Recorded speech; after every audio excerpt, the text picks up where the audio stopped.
পড়েছি, আমার নাম তো আর আব্দুল উজ্জা না, আমার নাম আজকের থেকে আব্দুল্লাহ। সুবহানাল্লাহ।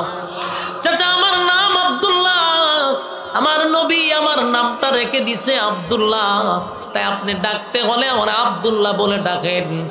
চাচার মেজাজ গেছে আরো গরম হয়ে, কয় এখনো ভালো আছে, এই ধর্ম ছেড়ে আমাদের ধর্মে আবার ফিরে আয়, ব্যবসা বাণিজ্য কর। আব্দুল্লাহ কয় দুনিয়ার সব ছাড়তে পারি, মুহাম্মদকে ছাড়তে পারি না। চাচা তারা আটকায় রাখছে, আটকাইয়া তারে নির্যাতন শুরু করছে। প্রথম দিক দিয়ে মারধর শুরু করছে, মারে আর কয় কালেমা সারবি, কন্যা কালেমা সারবো না। আঘাতের পর আঘাত, আঘাতের পর আঘাত, এত আঘাত শরীরটা রক্তাক্ত হয়ে গেছে। এরপর আব্দুল্লাহ কালেমা সারে না। চাচা অতিরিক্ত তারে মারধর করতেছিল, কোনোভাবেই কালেমা সারে না। একটা পর্যায়ে চাচা চিন্তা করলে এর চেয়ে বেশি মারলে তো মারাই যাবে, তাই বলল আব্দুল্লাহ রে কালেমা সারবি না? বলে আমার জীবন চলে যাবে, আমি কালেমা সারবো না। এক পর্যায়ে বলল ঠিক আছে, আজকের থেকে আমার সম্পদ, তোর বাবার সম্পদ, তোর মার সম্পদ, সবগুলার থেকে তোরে বঞ্চিত করলাম। এত বিশাল সম্পদ থেকে তুই বঞ্চিত হইলি। আব্দুল্লাহ কয় তাম পৃথিবীর থেকে বঞ্চিত করলেও দুঃখ থাকবে না, আমার নবীর পাশে আমাকে পাঠায়া দাও, আমার মনে কোনো দুঃখ নেই। সুবহানাল্লাহ। আব্দুল্লাহর চাচার রাগ উঠে গেল, সম্পদ থেকে তারে বঞ্চিত করলাম, তারপরও কালেমা ছাড়ে না। যখন আব্দুল্লাহ চলে যাচ্ছিল নবীর দিকে, তার চাচা তারে লোক দিয়ে আবার ডাকায় আনছে, আবার মারছে। মাইরা কয় শরীরে যে কাপড় পরছ সেগুলো আমার দেওয়া, আমার টাকা, আমার টাকার কাপড়, আমার টাকার পোশাক, আমার টাকার সবকিছু। যদি মুহাম্মদের কাছে যাইতে হয় রে তাহলে উলঙ্গ হইয়া যাইবি। নাউজুবিল্লাহ বাড়ি দিয়া কইবে, মুহাম্মদের কাছে যদি যাইতে চাস উলঙ্গ হইয়া যাইবি। আমার টাকার কাপড় পরিধান করিয়া, আমার ধর্মের মধ্যে সুনকালি মারিয়া আমারে সাইরা যাইবি, তো আমার কাপড় পরবি কেন? আব্দুল্লাহ কয় চাচা লজ্জাস্থানটা ঢাকার মতো একটা আমারে কাপড় দেন, আমি যুবক মানুষ, কেমনে গো পুরা উলঙ্গ হইয়া আমি থাকবো? বলে এখনো সময় আছে, কালেমা যদি চাইরা দেস কোনো অসুবিধা নাই। আব্দুল্লাহ পুরা শরীরের কাপড় খুলছে, শরীরের মধ্যে আর কোনো কাপড় নাই। চাচার উদ্দেশ্য ছিল একেবারে উলঙ্গ যদি করে দেই, লজ্জায় আর শরমে মনে হয় মুহাম্মদের কাছে যাবে না, কিন্তু ঈমান তারে আটকায় রাখতে পারল না। উলঙ্গ অবস্থায় লজ্জাস্থানের মধ্যে ধরে ছোট্ট একটা কাপড়ের টুকরা দিয়া শুধু লজ্জাস্থানটা ঢেকে রাখছে। দৌড়াইতে দৌড়াইতে হাবিবে কিবরিয়ার একেবারে মসজিদে নববীর কাছে গিয়ে দাঁড়ায় আছে, মানে নবীর হুজুরার কাছে। নবীর হুজুরার সামনে দাঁড়ায় আছে। তখন শেষ রাত্রিতে প্রচন্ড ঠান্ডা, ঠান্ডার মৌসুম, শীতে থর থর করে কাঁপতেছিল। আবার ভিতরে একটা চিন্তা, যদি আমি এখন গিয়া ডাক দেই, আমার নবী যদি ঘুমে থাকে রে, আমার ডাকের কারণে যদি নবীর ঘুম ভেঙে যায়, আমি আল্লাহর দরবারে কি জবাব দিব? তাই প্রচন্ড শীতের মধ্যে হুজুর শরীফের সামনে দাঁড়ায় আছে। আল্লাহর হাবিব মসজিদে নববীর দিকে রওনা দিল ফজরের নামাজে যাওয়ার আগ মুহূর্তে। নবী দরজা খুলে বাহির হইয়া দেখে একটা লোক একেবারে উলঙ্গ, লজ্জাস্থানটা ধরে দাঁড়িয়ে আছে। আল্লাহর নবী বলেন, এই গভীর রজনীতে প্রচন্ড ঠান্ডার মধ্যে উলঙ্গ অবস্থায় কে তুমি? ধমক দিলেন। আব্দুল্লাহ চোখের পানি ছেড়ে দিয়া কয়, নবী গো, আমার নাম ছিল আব্দুল উজ্জা, সাহাবীদেরকে সাক্ষী রেখে আপনি উপস্থিতিতে আমার কালেমা পড়াইয়া নাম রাইকা দিছেন আব্দুল্লাহ। আমি সেই আব্দুল্লাহ আপনার কাছে আসছি। পয়গম্বর পা থেকে মাথা পর্যন্ত তাকায়া দেখে রে একটা কাপড় নাই, শরীরে প্রচন্ড ঠান্ডা, থর থর করে কাঁপতেছে। এই আব্দুল্লাহ, এই গভীর রজনীতে তোমার শরীরে কাপড় নাই, ঘটনা কি আমি বুঝলাম না। বলে হুজুর, আপনি তো জানেন আমার টাকা পয়সার অভাব ছিল না, অর্থ সম্পদের অভাব ছিল না। আমার বাবা যেমন টাকাওয়ালা, চাচাও টাকাওয়ালা, বাবা মারা যাওয়ার পরে চাচা আমার মাকে বিবাহ করার পরে এখন চাচার সম্পদ আমার, কারণ আমার চাচারও কোনো সন্তান নাই। তাহলে দুই দিকের সম্পদের মালিক কিন্তু নবী গো সবগুলারে লাথি মারছি শুধু ইসলামের জন্য, শুধু ইমানের জন্য। সুবহান। আগে নবী আমি ইমানের জন্য, ইমানের জন্য, ইমানের জন্য, ইমানের জন্য আমি আমার সব কিছু লাথি মারছি। এমনকি আমার শরীরে যে কাপড়টা ছিল গো নবী, সেই কাপড়টা পর্যন্ত আমার চাচা রেখে দিছে, উলঙ্গ হইছি ইমানের জন্য, ইমানের জন্য। আল্লাহর নবী তাকায়া দেখে পুরা শরীরের মধ্যে শুধু আঘাত আর আঘাত আর আঘাতের চিহ্ন। আল্লাহর নবী বলেন আব্দুল্লাহ এত আঘাতের চিহ্ন নবী গো, রাত ভর শুধু আমারে মারছে, এত মার মারছে, এত মার মারছে।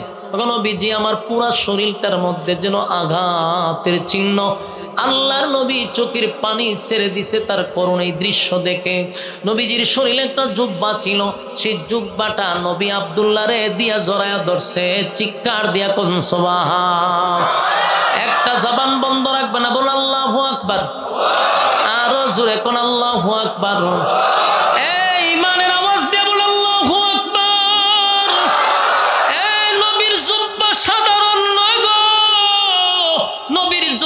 সাধারণ নয়, কত সাহাবী আবু বকর হইয়া, ওমর হইয়া, আলী হইয়া নবীর জুব্বা পায় নাই, কিন্তু আব্দুল্লাহ জুব্বা পাইছে। নবীর জুব্বা সাধারণ নয়, আব্দুল্লাহ নবীর জুব্বা পাইল। আব্দুল্লাহর সম্মান মর্যাদা বেড়ে গেল, এত বাড়া বাড়ছে। আব্দুল্লাহ মসজিদে নববীতে যাওয়ার পরে সাহাবীরা চোখ উল্টায়া দিছে, হায় হায় নবীর জুব্বা, নবীর জুব্বা, নবীর জুব্বা। এত সাধারণ কোন সাহাবী না, নবীর জুব্বা পাইছে রে। নবীজি ফজরের নামাজের পরে আব্দুল্লাহর সামনে নিয়ে বলে, আব্দুল্লাহ তোর এই করুণ দৃশ্য শুই না আমি নবী ব্যথা পাইছি। আমি এই মুহূর্তে আল্লাহর কাছে দুইটা হাত তুলে আমার আব্দুল্লাহর জন্য একটু দোয়া করব। এ আব্দুল্লাহ বল, আমার কাছে বল তোর মনের কি আশা আছে রে, তোর মনের আকাঙ্ক্ষা আমারে বল। আমি আমার মালিকের কাছে দুইটা হাত তুলে দোয়া করব, আল্লাহ যেন আমার আব্দুল্লাহর মনের আশা পূর্ণ করে দেয়। আব্দুল্লাহ এখন যা চাইবি তা মালিক কবুল করবে, যা চাইবি তা কবুল করবে, যা চাইবি তা কবুল করবে। সাধারণ কথা না, সুবহানাল্লাহ। আমার নবী যদি হাত তুলে রে বলুন আমার আল্লাহকে ফিরায়া দেয় না মালিক, আমার নবী যদি হাত তুলে মালিক ফিরায়া দেয় না গো। তাই নবী বললেন, আব্দুল্লাহ এই যে আমি হাত তুলবো, শুধু তুই বল আমার কাছে কি চাস, যা বলবি তা কবুল হবে। এরকম যদি আমাদেরকে সুযোগ দেওয়া হইতো রে, আমরা কইতাম যে ডক্টর ইউনূসের মৃত্যু চাই, আমরা যেন প্রধানমন্ত্রী বানায় দেয়। ও কথা কোনা ঠিক নেই। আমরা কইতাম যে ডক্টর ইউনূস রে মাইরা আমার ডক্টর ইউনূসের জায়গা বসায়া দেন, আপনি দোয়া করলে কবুল হয়ে গেলে তো আমরা এইটাই চাইলাম বলে গীতা মাতুন না দি। প্রত্যেকটা মানুষ স্বার্থের জন্য চাইতো, কারণ নবী বলছে যা চাইবি তা কবুল হবে। আমরা হইলে কি চাইতাম, হ্যাঁ হইতাম যে প্রেসিডেন্ট হইতে চাই, আর নাহলে গুলশানে 5টা বাড়ি চাই, কানাডায় চাই, বেগম পাড়া চাই, হ্যাঁ সুইস ব্যাংকের টাকা চাই, কথা কই না দি।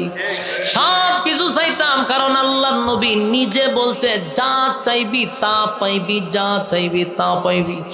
এত কিছু জানার পরেও আমার যুবক ভাইরা আব্দুল্লাহ বলল, নবী গো আমার আল্লাহ কি যা চাইলে তাই দিবে? বলো তুই যা চাইবি আল্লাহ তা দিব।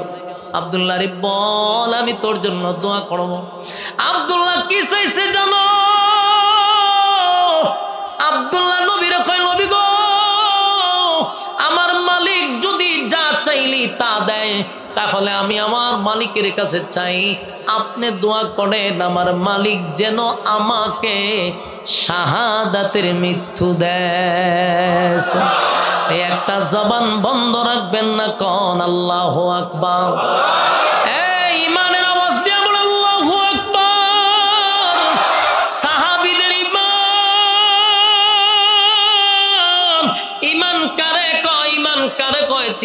পড়েন, নবী কয় যা চাইবি তা পাইবি। আব্দুল্লাহ কয় আমারে আল্লাহর কাছে বলেন শাহাদাতের মৃত্যু দিত, শাহাদাতের মৃত্যু।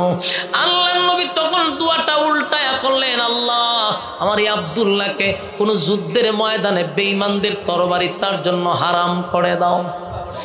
নবী উল্টা দোয়া করছে, কোন বেঈমানের তরবারি দিয়া যেন আমার আব্দুল্লাহকে যেন হত্যা না করতে পারে। বেঈমানদের তরবারি আব্দুল্লাহর জন্য হারাম। তার মানে আব্দুল্লাহ শাহাদাত বরণ করলেও যুদ্ধের ময়দানে বেঈমানদের তলোয়ারের আঘাতে শাহাদাত বরণ করবে না, এটা নিশ্চিত হয়ে গেছে। সুবহানাল্লাহ। আব্দুল্লাহ শাহাদাতের মৃত্যু হইছে, কিন্তু বেঈমানদের তরবারির আঘাতে না। আব্দুল্লাহর জ্বর উঠছে, জ্বর উইটা আব্দুল্লাহ যুদ্ধের ময়দানে যাওয়ার আগে রাস্তায় জ্বরে আক্রান্ত হইয়া মারা গেছে। নবী বলেন আমার আব্দুল্লাহ শাহাদাতের মৃত্যু পাইছে। সুবহান। আমার যুবক ভাইরা বুঝাইতে চাই ইমান কারে কয়, ইমান কারে কয়। এই জন্য আল্লাহ বলেন আমিনু কামা আমানান নাস, আমিনু কামা আমানান নাস। ওই মানুষদের মতো ঈমান আনো। ওই মানুষ দিয়া কি বুঝাইলো? সাহাবায়ে কেরাম বুঝাইলো। এই ফেরাউনের বউ আসিয়া বুঝাইছে। আসিয়া একটা মহিলা হইয়া ফেরাউনের ঘর তাইকা এত বড় ইমানদার মহিলা হয়ে গেল। আর আমরা দেশের মা বোনেরা সাধারণ একটু সমস্যা হইলেই পুরুষদের উপরে সব দোষ দিয়ে আর আল্লাহর ওলি হয়ে যায়। ঠিক হয় বেড়া বানানা, বেড়া বানানা, এই কথাটা সহজেই মহিলারা বলে দেয়। একবার চিন্তা করো মা বোনেরা, তোমার জামাই কিন্তু ফেরাউনের চেয়ে খারাপ না। ফেরাউন মানুষকে প্যারাক মারত। ফেরাউন নিজের খুদা দাবি করত। ফেরাউন মানুষকে হত্যা করত শুধু তারে খুদা না মানার কারণে। এ মা বোনেরা, পুরুষ মানুষ ফেরাউনের চেয়ে খারাপ না। এই ফেরাউনের গড়ে তাইকা যদি আসিয়া পৃথিবীর শ্রেষ্ঠ মহিলা হইতে পারে, তোমার জামাই তো কমপক্ষে নামাজটা পড়ে। কথা হয় না? অন্তত নিজের ইমানদার দাবি করে। ফেরাউন 90,000 নবজাতক শিশুরে খালি জবাই করছে। 90,000 নবজাতক শিশু জবাই করে নীল নদের পানিটা লাগে। সেই ফেরাউনের গড় আসিয়া পৃথিবীর শ্রেষ্ঠ মহিলা। আল্লাহর নবী বলেন কিয়ামতের ময়দানে জান্নাতের ভিতরে আসিয়ার সঙ্গে আমার আবার আল্লাহ বিবাহ করাইবে। সুবহান। এই আসিয়া এত দামি, আসিয়া এত দামি, এত দামি, এত দামি মহিলা। ইমানের পরীক্ষা দিছে। ফেরাউন্নারা যখন খোদা মানে না, ফেরাউন কয় আমি খোদা, আসিয়া তুমি খুদি। খোদার বউ কিতা হয়? খুদি হয়। কয় আসিয়া রে আমি খোদা, তুমি খুদি।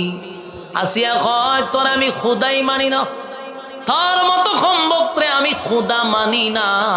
ফেরাউনের সান্দি গরম।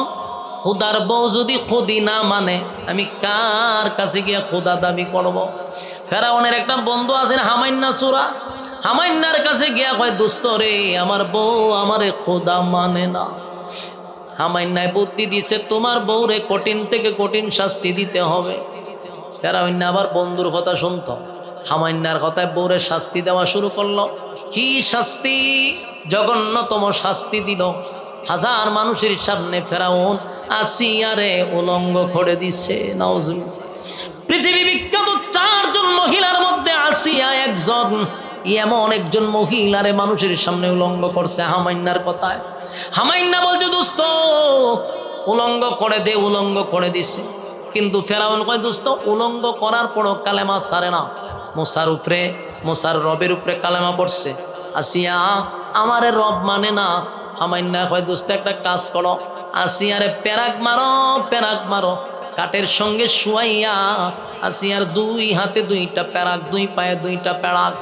এরপরে হামান বলেন দোস্ত চামড়াগুলি বেলির দিয়া কেটে আস্তে করে সবগুলা চামড়া তুলে ফেলো, তাহলে আসিয়ার শিক্ষা হবে, তোমারে খোদা মানবে।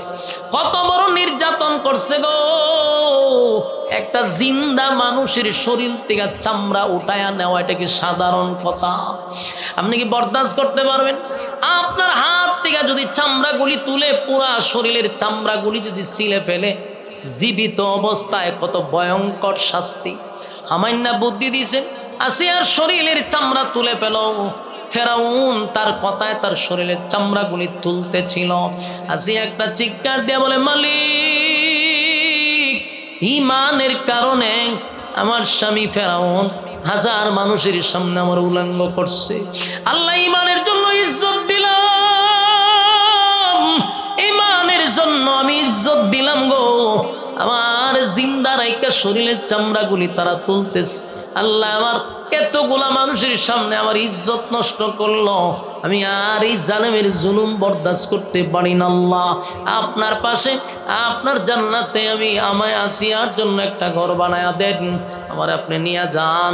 আল্লাহর কাছে যখন আসিয়া দোয়া করতেছিল, ফেরাউন একটা বড় পাথর নিয়ে আসছে, আসিয়ার মাথার মধ্যে ছাড়বে বড় পাথর। আয়সা দেখে আসিয়া আসমানের দিকে তাকাইয়া মুস্কি মুস্কি হাসতেছে, চিৎকার দিয়া কোন সুবহান। ফেরাউন ডাক দিয়ে বলে, আসিয়া সত্য করে বল, আসিয়া এই কঠিন মুসিবতের সময়, মৃত্যুর আগ মুহূর্তে কেন তুই মুস্কি মুস্কি হাসস? শরীরের এই কন্ডিশনে তো হাসি আসার কথা না রে আসিয়া, কেন হাসলি? আসিয়া কয়, ফেরাউন আমি বললে তুই বিশ্বাস করবি না, জানোস নি আমার মালিকের কাছে দোয়া করছিলাম, মালিক যেন আমার জান্নাত দেয়, আমার যেন নিয়ে যায়। আমি এই মুহূর্তে তাকায়া দেখতেছি আমার চোখের সামনে আমার মালিক জান্নাতটা ধরে রাখছে। সুবহান। এই জান্নাত দেখিয়া আনন্দে আত্মহারা হয়ে গেলাম। এবার ফেরাউন বড় একটা পাথর নিয়ে আসিয়ার মাথায় মারছে, আসিয়া শাহাদাত বরণ করছে। কিন্তু বলুন, ফেরাউনের ঘর থাইকা কি ঈমান বিক্রি করছে? কথা কয় না, আমিনু কামা আমানান নাসির বেকাসিয়া হতে পারে, সাহাবায়ে কেরামও হতে পারে। তাই আমি বলি ভাইরা, ঈমান নামক এই পরীক্ষা আমাদের চলবে, তে কোনো সন্দেহ নাই। আল্লাহ বলেন, ইন্নাল্লাযীনা আমানু ওয়া আমিলুস সালিহাতি কানাত লাহুম জান্নাতুল ফিরদাউসি নুজুলা খালিদিনা ফিহা লা ইয়াবগুনা আনহা হিওয়ালা। আল্লাহ বলে, এক নাম্বার ঈমান, দুই নাম্বার নেকামল, নেকামল, নেকামল, ঈমানের পরে নেকামল। এই যে আপনারা বসছেন, রাত গভীর হয়ে গেছে, এত রাত পর্যন্ত এই যে প্যান্ডেলের মতে মৌমাছির মতো আপনারা বসে আছেন, এই মৌমাছির মতো বসে আছেন। প্রতিটা আয়াতের অক্ষরগুলি, প্রতিটা হরফে হরফে 10টা করে নেকি আপনাদের আমলনামায় ঢুকছে। সুবহানাল্লাহ। আল্লাহ বলছে, আল্লাহ বলছে ঈমানের পরে নেকামল। এখানে যে বলছে এটা নেকামল, নেকামল ছাড়া পরকালে 4 পয়সার কোনো দাম নাই, কোনো দাম নাই। আল্লাহ বলে, এক নাম্বার ঈমান, 2 নাম্বার নেকামল। এই 2টা লইয়া যদি তোমরা কবরে যাও, কবরে যাও, কবরে যাও, আমি আল্লাহ ওয়াদা দিলাম, কানাত লাহুম জান্নাতুল ফিরদাউসি নুজুলা। ওয়াদা দিলাম জান্নাতুল ফিরদাউসের মেহমান বানাবো, জান্নাতুল ফিরদাউসের মেহমান বানাবো, মেহমান বানাবো। আল্লাহ মেহমান বানাবে। যুবক ভাইরা, তাহলে আল্লাহ মেজবান, আমরা মেহমান। বলুন কয় শর্তের বিনিময়ে? 1 নাম্বার ঈমান, 2 নাম্বার নেকামল। 1 নাম্বার ঈমান, 2 নাম্বার নেকামল। এরপর আল্লাহ বলেন, খালিদিনা ফিহা লা ইয়াবগুনা আনহা হিওয়ালা। আল্লাহ বলেন, জান্নাতীরা জান্নাতের ভিতরে যখন প্রবেশ করবে, জান্নাতীরা জান্নাতের ভিতরে যখন প্রবেশ করবে, কোন জান্নাতের ভিতরে আর কোনদিন আফসোস থাকবে না। আফসোস নামক বস্তুটা শেষ। এই পৃথিবীতে বাংলাদেশের প্রধানমন্ত্রী হইল, তার আফসোস শেষ হয় না। এরপরে আমেরিকার ডোনাল্ড ট্রাম্পের প্রেসিডেন্ট হওয়ার পর আফসোস শেষ হয় না। ডোনাল্ড ট্রাম্প এখন কি কয় জানেন? আমি শান্তিতে নোবেল পুরস্কার পাইতে চাই। এই পাগলের এখন আর একটা সুখ হইল, সে শান্তিতে নোবেল পাইতে চায়। তাহলে প্রেসিডেন্ট হওয়ার পরও তার আফসোস। মোট কথা হলো পৃথিবীটাই হলো একটা আফসোসের জায়গা, আফসোসের জায়গা, আফসোসের জায়গা। জান্নাতে ঢোকার পরে কোনো মানুষের আফসোস থাকবে না। আল্লাহ বলেন সর্বনিম্ন জান্নাতীকে এই পৃথিবীর 10টা পৃথিবীর সমান জান্নাত দিব। সুবহানাল্লাহ। কয়টা পৃথিবীর সমান? 10টা পৃথিবীর সমান জান্নাত দিব, জান্নাত দিব, জান্নাত দিব। 10টা পৃথিবীর সমান আল্লাহ বলেন জান্নাত দিব, জান্নাত দিব। আমার ভাইরা, তাহলে বলুন এই জান্নাত যদি পেতে চাই, যেই জান্নাতে থাকবে গাড়ি বাড়ি নারী অট্টালিকা সব কিছু পাবেন, দিব আল্লাহ ওয়াদা করছে। কয়টা শর্তের বিনিময়ে? 1 নাম্বার ইমান, 2 নাম্বার নেক আমল। এই 2 নাম্বার নেক আমল, 1 নাম্বার ইমান কারা কারা পালন করবেন হাত তুলে দেখায়া দে। লিল্লাহে তাকবীর, লিল্লাহে তাকবীর। এজন্য আমরা অনেক পিছিয়ে আছি।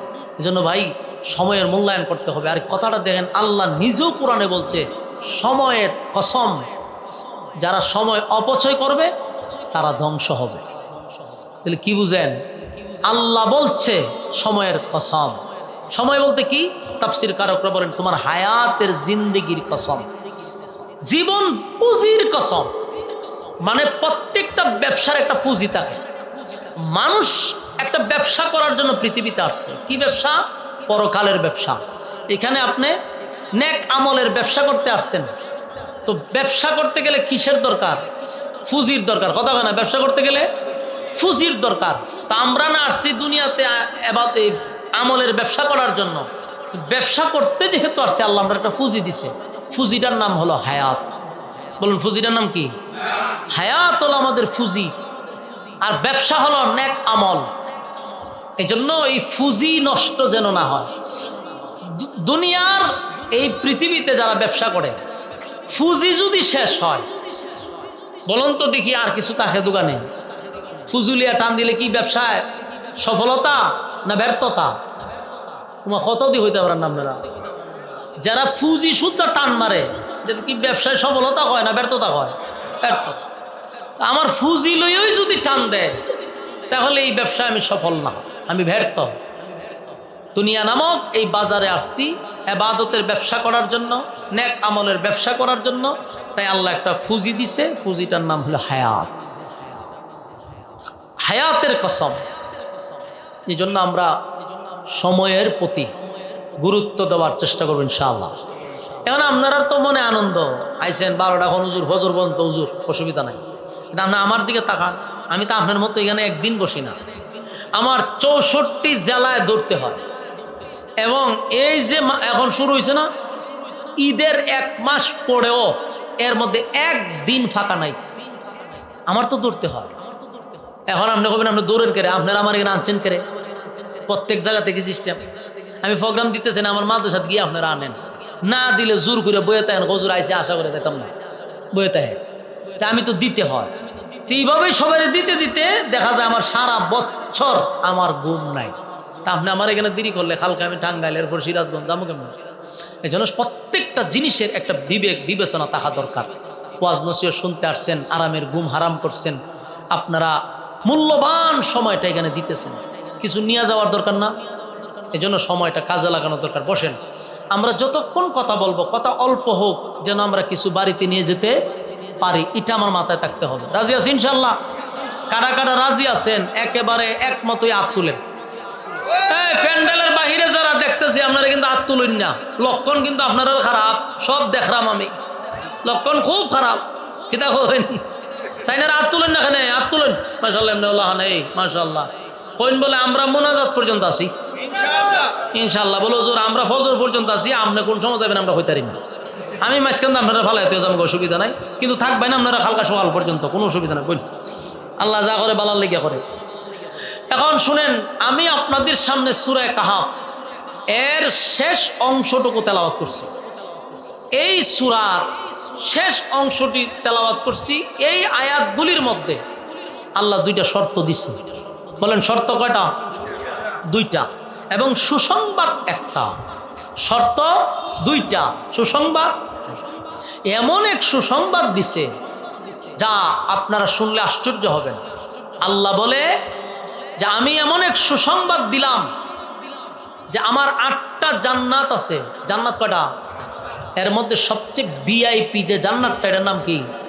জান্নাতুল ফেরদাউস। এটা হলো সবচেয়ে ভিআইপি জান্নাত।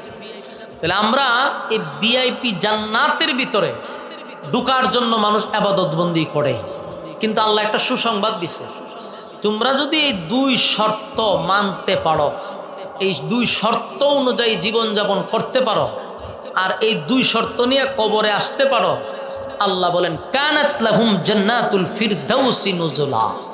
আল্লাহ কয় আমি ওয়াদা দিলাম তোমাদেরকে জান্নাতুল ফিরদাউসের মেহমান বানাবো। আপনারা আমার কথা বুঝছেন নি? আল্লাহ নিজে বলতেছে জান্নাতুল মানে সবচেয়ে ভিআইপি জান্নাতের মেহমান বানাবো। তাহলে আল্লাহ নিজে হবে মেজবান, আল্লাহ নিজে মেজবান, আর আমরারে আল্লাহ বানাইব মেহমান। সুবহানাল্লাহ, সুবহান। তবে বিনা শর্তে না শর্ত সাপেক্ষে? শর্ত সাপেক্ষে। শর্ত মানবা, ফেরদাউস দিব। এখন আসুন আমরা শর্তগুলা জানি। 1 নাম্বার ইন্নাল্লাযীনা আমানু, 1 নাম্বার হলো তোমরা ঈমান আনো। 1 নাম্বার শর্ত কি? নিশ্চয়ই যারা ঈমান আনছে, যারা ঈমান আনছে, ঈমান আনতে হবে। তাহলে শর্তের মধ্যে 1 নাম্বার টানছে ঈমান। বলুন 1 নাম্বার শর্ত কি? ঈমান। 2 নাম্বার ওয়ামিলুস সালিহাত, তোমরা নেক আমল করো। তাহলে শর্ত দিল ঈমান আর আমল, ঈমান আমল, ঈমান আমল। এখন আপনারা মনে মনে চিন্তা করতেছেন হুজুর 2 শর্তের মধ্যে 1 শর্ত আমরা আছে। সবাই মনে মনে খুশি যে কঠিন তো বেশি কিছু না, জান্নাতুল ফেরদাউস দিব মাত্র 2 শর্তের মধ্যে একটা ঈমান। ঈমান তো আমরা রাসূল। যারা প্যান্ডেলের ভিতরে বসেন আপনারা ঈমানদার নেই? যাক, অনেকে স্বীকার করছেন এরা ঈমানদার। সব বেঈমানও আছে এখানে কিছু নাকি? না মধ্যে আওয়াজ না দিলে আমরা বেঈমান গণ্য হইবেন। তো নিজেদের ঈমানদার কয়জন পাওয়া যাবে? দাবির বেলায় সবাই। আপনার এই গ্রামে, মহিষতারা গ্রামে ঈদের নামাজও পড়ে না এমন লোক আসেনি? আছে? যাক, আপনারা লাগাতো আছে। মানে এটারে কয়েকবার টাটকা বেনামাজি, মানে ঈদের নামাজও পড়ে না। এরকম একটা নামাজি বেনামাজি রে আপনাকে জিগেন বলে আপনি ঈমান আছেন, দেখবেন এ বুক তাফা দিয়ে করবো ঈমান আছে। কথা ঠিক নেই? এদের জীবনে এখন তো নামাজ পড়ে না, কিন্তু বুকটা তাফা দিয়ে হবে আমার ঈমান আছে। বাস্তব বলছি না? বাস্তব। বেঈমান হয়তো না, নিজের হবে ঈমানদার। সারা গ্রাম সুদও লাগায় এমন লোক আসেনি? মাশাআল্লাহ, সবই আছে আপনার এলাকা। এরকম সুদকুর আপনি জিগায়েন বলে তুই তো সুদও লাগাস, তুই তো সুদকুর। আচ্ছা, তোর ঈমান আছে নি? হবে ঈমান আছে, তাবাদে হবে ঈমান আছে। হ্যাঁ, নিজের কোনোদিন বেঈমান বলবে না। আপনারা কি মনে হয় বেঈমান হইব নিজেরে? আওয়াজ দিও। সুদ খায়, ঘুষ খায়, জেনা করে, বেবিচার করে, মানুষের উপরে জুলুম করে, চাঁদাবাজি করে, টেন্ডারবাজি করে, দুর্নীতিবাজ, গাঞ্জা খায়, বিভিন্ন ইয়াবা ট্যাবলেট খায়, এরকম লোকরাও নিজের বেঈমান দাবি করে না, ইমানদার দাবি করে।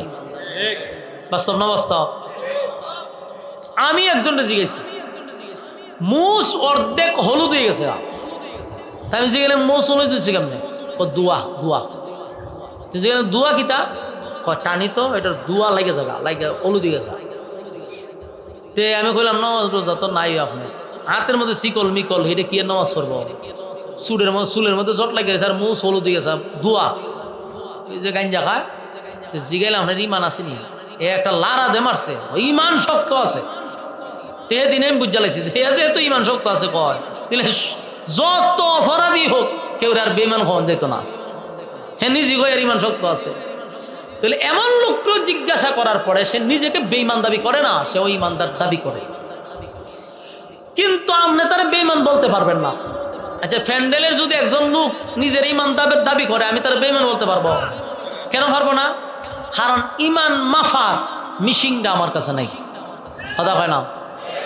আমার কাছে কি মিশিং আছে যে আমি দেখতাম কতখান আছে? জ্বর মাফার একটা মিশিং আছে, এটা নাম বলে থার্মোমিটার। জ্বর যে মাফে, এটা মিশিংয়ের নাম কি? থার্মোমিটার।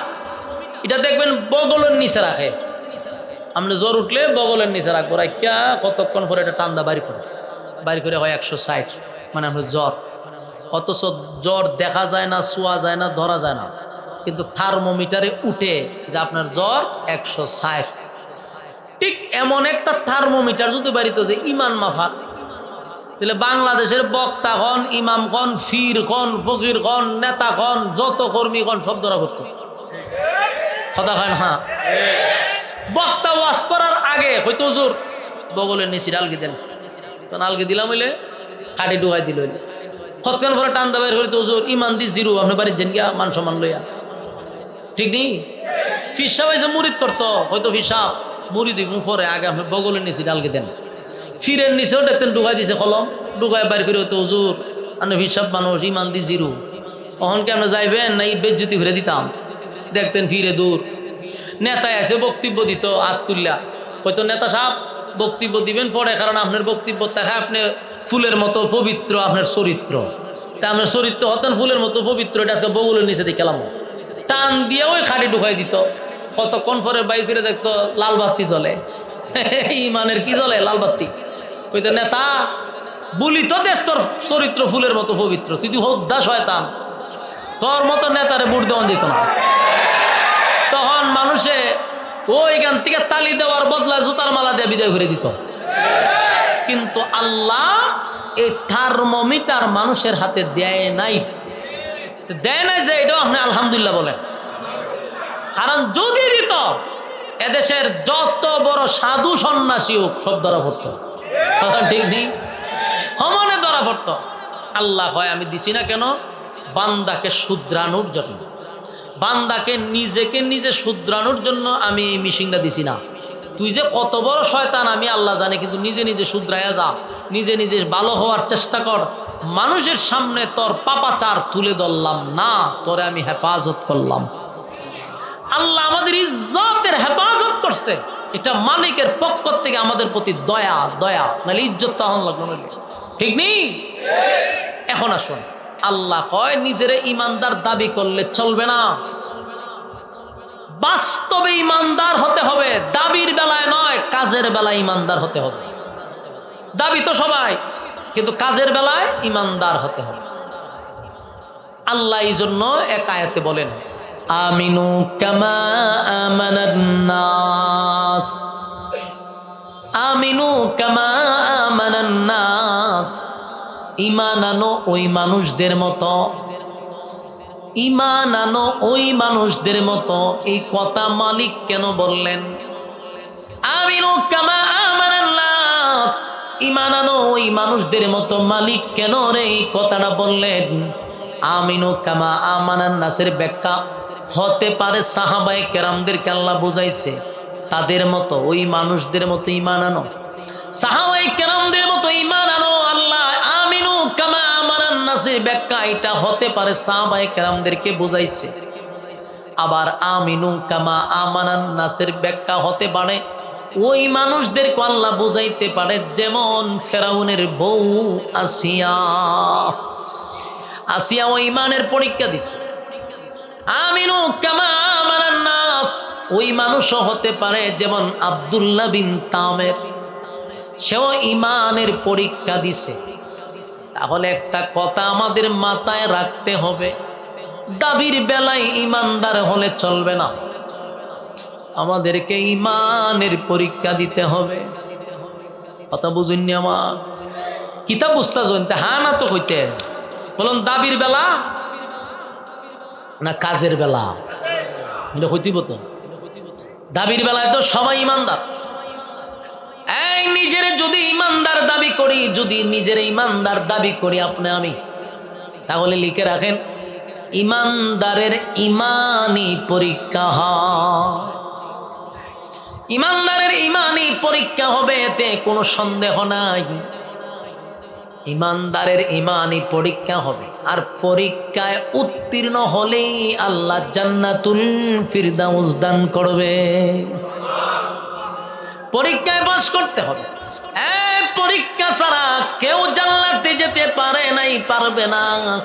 কারণ প্রত্যেকটা মানুষই দুনিয়াতে আসছি তো একটা পরীক্ষা দেওয়ার জন্য। দুনিয়াটাই হলো একটা পরীক্ষার হল। দুনিয়াটা কি? দুনিয়াটাই হলো একটা পরীক্ষার হল। পরীক্ষার হল। আল্লাহ বলেন এই ক্ষণস্থায়ী দুনিয়ায় কেন পাঠাইলাম?